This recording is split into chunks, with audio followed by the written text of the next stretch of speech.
বন্ধুরা, তোমরা সবাই কেমন আছো? আশা করি ভালোই আছো। আজ আমি বলবো সাবিত্রী সত্যবানের কথা। মধ্যরাজ অশ্বপতি কোনো ছেলে সন্তান ছিল না, একটিমাত্র মেয়ে ছিল। মেয়ের নাম ছিল সাবিত্রী। মেয়ে আস্তে আস্তে বড় হলো। মেয়েকে সমস্ত দিক সব দিক দিয়ে পারদর্শী করেছিলেন। মেয়ে যখন বিবাহযোগ্য হলো তখন রাজা অশ্বপতি বললেন, তুমি তোমার স্বামী তুমি নিজেই নির্বাচন করো, তুমি যাকে নির্বাচন করবে তার সঙ্গে আমি বিয়ে দেবো। এই কথা বললেন। বলার পর সাবিত্রী মন্ত্রীদের নিয়ে বেরোলেন নিজের স্বামী নির্বাচন করার জন্য। চারিদিক ঘুরে তারপরে শেষে এলেন তপবনে। তপবনে আসে দেখলেন একটা কুটিরের সামনে একটা সুপুরুষ, সুন্দর দেখতে একজন সুপুরুষ আছে দাঁড়িয়ে। তখন তিনি সেই কুটিরের কাছে গেলেন। দেখে সুপুরুষকে দেখে তার তো খুব ভালো লাগলো। তখন সেই কুটিরের কাছে গেলেন, গিয়ে দেখলেন তার বাবা আছে, অন্ধ বাবা, আর মা, আর ছেলে। ছেলের নাম হচ্ছে সত্যবান। তিনজনে ওই তপবনে কুটিরে থাকে। দেখে তো সত্যবানকেই প্রতিরূপে বরণ করে নিলেন, খুবই ভালো লাগলো। আর তিনি সাবিত্রী আর কোথাও গেল না, বাড়ি চলে এলো। আসার পর দেখলো দেবর্ষি নারদ আর অশ্বপতি দুজনে নানা রকম কথাবার্তা বলছে। তখন মেয়ে সাবিত্রীকে দেখে নারদ বললেন যে, মহারাজ, মেয়ে তো বিবাহযোগ্য হয়ে গেছে, এবারে বিয়ে দিন। অশ্বপতি বললেন, মেয়েকে আমি বলে দিয়েছি নিজের প্রতি নিজের স্বামী নিজেই নির্বাচন করুক। তো মেয়েকে জিজ্ঞেস করেন, আজ কি সেটা সফল হলো? তখন মেয়ে বলল, হ্যাঁ বাবা, আজ তপবনে সত্যবান নামে এক সুপুরুষ, বাবা অন্ধ, মা থাকেন, তিনজনে থাকেন। তারা কোনো এক বৈরাগীরা তারকে রাজ্যচ্যুত করেছেন। তিনি তপবনে এসে বাস করেন, তাকেই আমি প্রতিরূপে বরণ করেছি।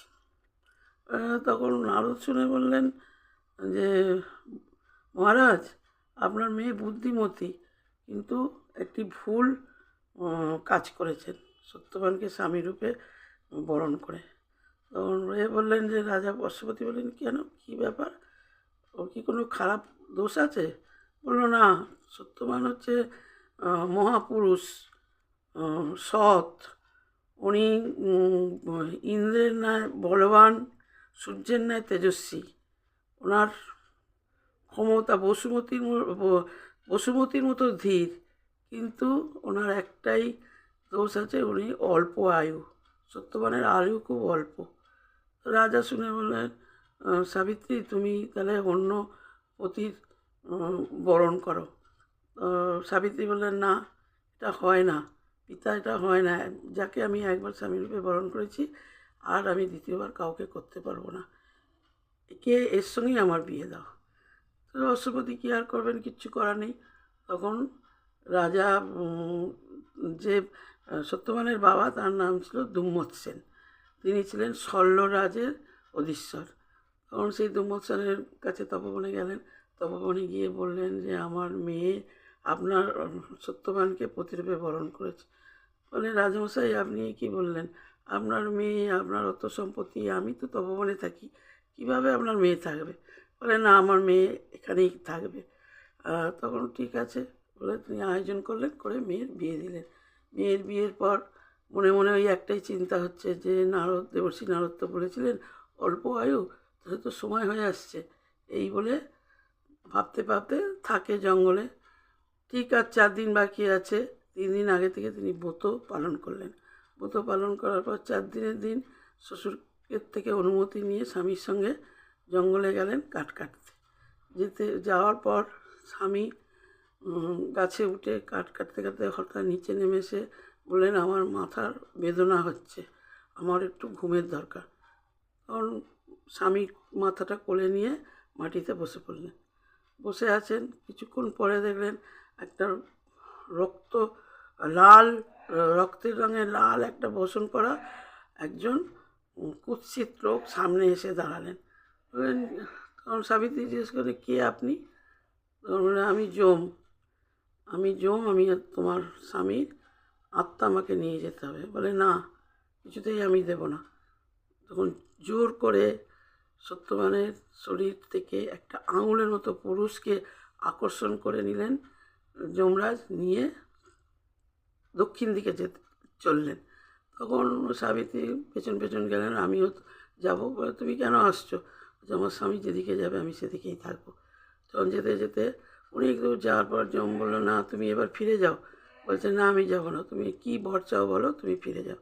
তখন সাবিত্রী বললো, আমি বর চাই আমার শ্বশুরের চোখ ফিরিয়ে দিতে হবে। তাই হলো, আবার যাচ্ছে। যেতে যেতে যেতে বলছে, তুমি আবার আসছো? বলছে, হ্যাঁ, আমার স্বামী যেদিকে যাবে আমি সেদিকেই যাব, আমি স্বামীকে ছাড়া থাকবো না, স্বামী আমার গতি। বলে, আবার তুমি কী বর চাও বলো? বললো, আমার বাবার পুত্র সন্তান না, আমার শ্বশুরের রাজ্য ফিরিয়ে দিতে হবে। তারপরে আবার তাও যাচ্ছে, যেতে যেতে যেতে আবার যাচ্ছে। যাওয়ার পর আবার যম বললো, তুমি আবার আসছো, তুমি এবার ফিরে যাও, তুমি ক্লান্ত, ওখানে তুমি যেতে পারবে না। বলে, তাহলে তুমি কী বর চাও? তখন সাবিত্রী বলল, আমি বর চাই আমার বাবার 100 পুত্র হোক। এই কথা বলেন। আবার যম যেতে লাগলো, ঠিক সাবিত্রী পেছন পেছনই যাচ্ছে। তারপরে পশ্চাৎ পশ্চাৎ যেতে যেতে রাজামশাই বললেন, তুমি আবার আসছো, তুমি তো ক্লান্ত, তুমি এবার যাও, তুমি আর এসো না।